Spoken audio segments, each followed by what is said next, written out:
మీద దాడులు, దళితుల మీద దాడులు, ముస్లిం మైనార్టీ సోదరుల మీద దాడులు, రాష్ట్రంలో చివరికి మహిళల మీద కూడా, ఆడపడుచుల మీద కూడా దాడులు జరిగిన విషయం ఈరోజు ప్రజలు గుర్తించారు. అందుకే ఈ అరాచక పాలన పోవాలని ప్రజలు రోజులు లెక్క పెడతా ఉన్నారు. ఎప్పుడు అసెంబ్లీ ఎలక్షన్ వస్తుందా, ఈరోజు రాష్ట్ర ప్రభుత్వాన్ని సాగనంపుదాం అని చెప్పి ఎదురు చూస్తా ఉన్నారు. అలాగే కేంద్రంలో ప్రధానమంత్రి మోడీ గారు బ్రహ్మాండంగా చేశారు. మళ్లీ ఆయనే ప్రధాని కావాలని చెప్పేసి ఈరోజు దేశ ప్రజలందరూ కోరుకుంటా ఉన్నారు. ఈరోజు రాష్ట్రానికి ఒక భవిష్యత్తు ఇవ్వడం కోసం, రాష్ట్ర ప్రజలకు భవిష్యత్తు ఇవ్వడం కోసం, 20 లక్షల మందికి ఉద్యోగ ఉపాధి అవకాశాలు ఇవ్వడం కోసం ఈరోజు మీ ముందుకు, ప్రజల ముందుకు వచ్చిన ఈ 3 పార్టీలు ప్రజలు ఖచ్చితంగా ఆశీర్వదించి భారీ మెజారిటీతో 167 సీట్ల పైన ఈ కూటమి గెలుచుకోబోతా ఉంది. ఈరోజు ఈ ప్రజల ఆదరణ, ప్రజలు మా పక్షాన ఉన్నారు. భారీ మెజారిటీతో ప్రజలు గెలిపించబోతున్నారు. ఈ సభకి అన్ని ప్రాంతాల నుండి పెద్ద ఎత్తున తరలిరావడానికి తెలుగుదేశం పార్టీ కార్యకర్తలు, జనసేన కార్యకర్తలు, బీజేపీ కార్యకర్తలు అందరూ కూడా పెద్ద ఎత్తున తరలి వస్తారు.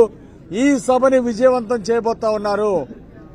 ఈరోజు భూమి పూజ చేసినటువంటి నారా లోకేష్ గారికి జిల్లా తెలుగుదేశం పార్టీ తరఫున ప్రత్యేక ధన్యవాదాలు తెలియజేస్తున్నాం. పబ్లిక్ మొబిలైజేషన్ లో చరిత్ర కొత్త రికార్డు సృష్టిస్తామని ఈ సందర్భంగా మనవి చేస్తున్నా. Thank you.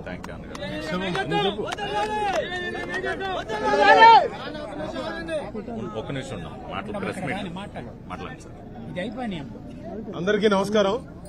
ఈ రోజున భారతీయ జనతా పార్టీ, తెలుగుదేశం, జనసేన చరిత్రలో కనీవినిగిన విధంగా 17వ తారీఖున మోడీ గారు ఆంధ్ర రాష్ట్రంలో ఉన్నటువంటి చిలకలూరుపేటలో ఒక పెద్ద బహిరంగ సభలో, అంటే ఈ 5 సంవత్సరాలు ఈ రాష్ట్రం ఏ విధంగా నాశనం అయిపోయింది, ఈ రాష్ట్రానికి సంబంధించిన కేంద్ర నిధులు ఏవిచ్చాం మీ అందరికి కనపడతానే ఉంది. కెమెరాలు అంటే చెప్తే హైవే కనపడుతుంది, బైపాస్.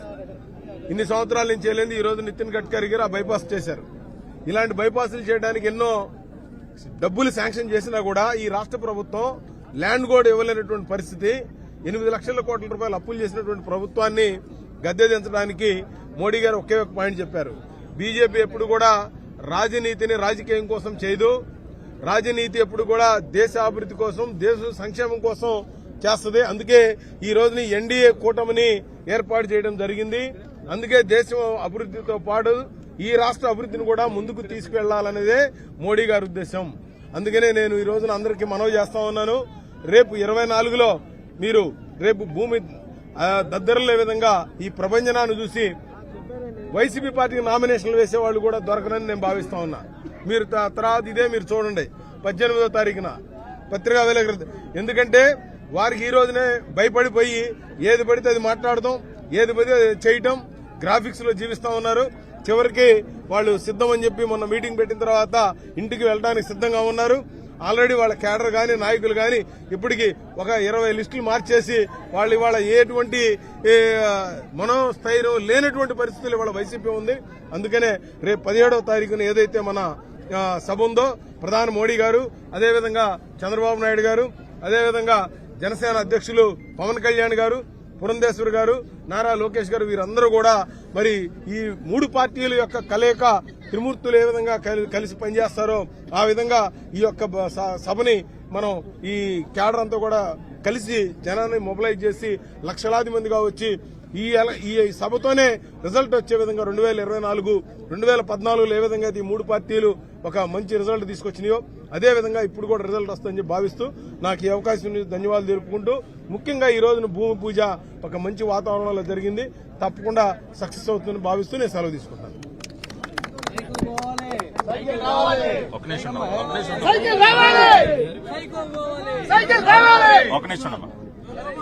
అందరికి నమస్కారం. ఈ రోజున తెలుగుదేశం పార్టీ జాతీయ ప్రధాన కార్యదర్శి నారా లోకేష్ గారు, తెలుగుదేశం పార్టీ రాష్ట్ర అధ్యక్షులు అచ్చెన్నాయుడు గారు, భారతీయ జనతా పార్టీ సీనియర్ నాయకులైనటువంటి పాతూరు నాగభూషణ గారు, రఘునాథ్ బాబు గారు, ఇంకా అనేక మంది, అదేవిధంగా జనసేన జిల్లా అధ్యక్షులు గాది వెంకటేశ్వరరావు, ఇంకా వారి పార్టీ సీనియర్ నాయకులు అనేక మంది కలిసి 9:32 రేపు 17వ తేదీన జరగబోయేటటువంటి భారీ బహిరంగ సభా కార్యక్రమానికి భూమి పూజ చేయటం జరిగింది. ఈ రోజు నుంచి దాదాపుగా 13 కమిటీల్ని వేయటం జరిగింది. 3 పార్టీలకు సంబంధించి 13 కమిటీల్లో దాదాపు 130 మంది పార్టీ నాయకులు 3 పార్టీల నుంచి కూడా ఈ కమిటీల్లో పనిచేయబోతా ఉన్నారు. మరి సభా నిర్వహణ కమిటీ కానివ్వండి, ప్రాంగణం కమిటీ కానివ్వండి, రవాణా కమిటీ కానివ్వండి, భోజన సదుపాయాల committee, media committee, volunteers committee, ఇట్లా 13 కమిటీల్ని ఏర్పాటు చేసుకోవడం జరిగింది. వీరందరూ కూడా ఈ రోజు నుంచి మొదలుకొని రేపు సభా కార్యక్రమం పూర్తయ్యే వరకు కూడా ఇక్కడే ఉండి పనిచేయబోతా ఉన్నారు. లక్షలాది మంది మరి చుట్టుపక్కల ఉన్నటువంటి దాదాపుగా 7-8 పార్లమెంట్ నియోజకవర్గాల నుంచి లక్షలాది మంది ఈ సభా కార్యక్రమానికి తరలి రాబోతా ఉన్నారు. రేపు జరగబోయేటటువంటి ఎన్నికలకి 3 పార్టీలు కలిసి పొత్తు ఖరారైన తర్వాత మొట్టమొదటిసారిగా 3 అగ్రనాయకులు నరేంద్ర మోడీ గారు, చంద్రబాబు నాయుడు గారు, పవన్ కళ్యాణ్ గారు ఒకే వేదిక మీదకు వచ్చి రేపు జరగబోయేటటువంటి ఎన్నికలకి ఒక సమర సంకారావాన్ని ఈ సభా వేదిక పైనుంచి పూరించబోతున్నారు. జగన్మోహన్ రెడ్డి యొక్క పతనం, ఈ సైకో సర్కార్ యొక్క పతనం రేపు 17వ తారీఖున జరిగేటటువంటి సభా వేదిక మీద నుంచే ప్రారంభమవుతుంది. ఇక వైఎస్ఆర్ కాంగ్రెస్ పార్టీ, జగన్ రెడ్డి రాష్ట్ర రాజకీయ ముఖ చిత్రం నుంచి కనుమరుగవటం ఖాయమనే మనం చెప్పుకోవాలి. అదేవిధంగా 5 సంవత్సరాల నుంచి అనేక రకాలుగా పీడింపబడుతున్నటువంటి రాష్ట్ర ప్రజలకి ఒక ధైర్యాన్ని ఇచ్చే విధంగా, వారి భవిష్యత్తుకు ఒక గ్యారెంటీని ఇచ్చే విధంగా 3 నాయకులు కూడా ప్రసంగించబోతూ ఉన్నారు. అదేవిధంగా రెండో పక్కన మనం చూసినట్లయితే పూర్తిగా అయోమయంలో ఉంది వైఎస్ఆర్ కాంగ్రెస్ పార్టీ. అభ్యర్థులు దొరకనటువంటి పరిస్థితిలో ఉంది. 2014లో కూడా ఒకసారి మనం గుర్తు చేసుకుంటే గుంటూరు జిల్లా నుంచి ఆ రోజున 3 పార్టీలు కలిసి పోటీ చేసినప్పుడు గుంటూరు జిల్లా నుంచే నరేంద్ర మోడీ గారు, చంద్రబాబు నాయుడు గారు, పవన్ కళ్యాణ్ గారు ఎన్నికల ప్రచారాన్ని ప్రారంభించడం ఒక రకంగా సెంటిమెంటల్ గా కూడా 2014లో ఏ రకంగా అయితే మరి 3 పార్టీలు కలిసి విజయ దుంబిది మోగించారో ఆనాటి ఎన్నికల్లో, ఈ రోజున 2019లో కూడా 2024లో కూడా అదే గుంటూరు గడ్డ మీద నుంచి స్థానిక మా పార్టీ ఇన్ఛార్జ్ మాజీ మంత్రివర్యులైనటువంటి పత్తిపాటి పుల్లారావు ఆ రోజున గుంటూరు జిల్లా అధ్యక్షులుగా 2014లో 3 నాయకుల్ని ఒకే వేదిక మీద తీసుకొచ్చి ఆ రోజున సభా కార్యక్రమాన్ని విజయవంతం చేశారు. ఈ రోజున మళ్లీ పుల్లారావు నియోజకవర్గంలోనే మరి వారు ఉండగానే అదే సభా వేదిక మీద నుంచి 3 నాయకులు కూడా ఈ రకంగా కలవటం, ఎన్నికల సమర సంకారాన్ని పూరించడం అనేది ఒక మంచి శుభ పరిణామం. తప్పనిసరిగా రేపు జరగబోయేటటువంటి ఎన్నిక 1 సైడెడ్ గా ఉండబోతోంది. రెండో పక్కన మనం నిన్ననే చూసాం, చిలకలూరుపేట కలెక్షన్ క్వీన్ ఒకళ్ళ దగ్గర 7 కోట్లు, ఇంకొకళ్ళ దగ్గర ఒక 6 కోట్లు, అభ్యర్థులను ఇప్పుడు 3వసారి మార్చారు. అంటే వైఎస్ఆర్ కాంగ్రెస్ పార్టీ పరిస్థితి ఎంత దయనీయంగా ఉందో దీనిని బట్టి అర్థం చేసుకోవచ్చు. ఒకే నియోజకవర్గంలో 1కి 2 సార్లు 3 సార్లు అభ్యర్థులని మార్చుకోవాల్సినటువంటి దయనీయమైనటువంటి పరిస్థితికి ఇవాళ వైఎస్ఆర్ కాంగ్రెస్ పార్టీ చేరుకుంది. ఆ పార్టీ బీ ఫారం అడిగేవాళ్లు కూడా ఈ రోజున లేనటువంటి పరిస్థితి. వైనాట్ 175 అని విర్రవీగినటువంటి జగన్మోహన్ రెడ్డికి ఇవాళ వైనాట్ పులివెందుల అని చెప్పి ఇవాళ రాష్ట్ర ప్రజలందరూ కూడా సవాల్ చేస్తా ఉన్నారు. కాబట్టి జగన్ రెడ్డి, నీ కథ మొత్తం కూడా అంతమయ్యేటటువంటి పరిస్థితి.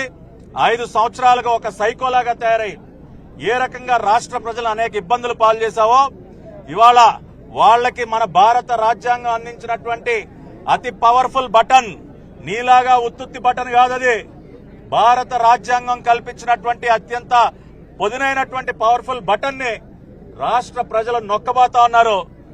ఆ బటన్ ద్వారానే నిన్ను విసిరి బంగాళాఖాతంలో కూడా విసిరైపోతా ఉన్నారు జగన్మోహన్ రెడ్డి. కాబట్టి నీ కౌంట్ డౌన్ ప్రారంభమైంది. తాడేపల్లి ప్యాలెస్ గేట్లు బద్దలయ్యే రోజు కూడా అతి దగ్గరలోనే ఉందని జగన్మోహన్ రెడ్డిని హెచ్చరిస్తూ రేపు ఈ సభని విజయవంతం చేయవలసిందిగా రాష్ట్ర ప్రజలందరినీ కోరుకుంటూ సెలవు తీసుకుంటున్నాను.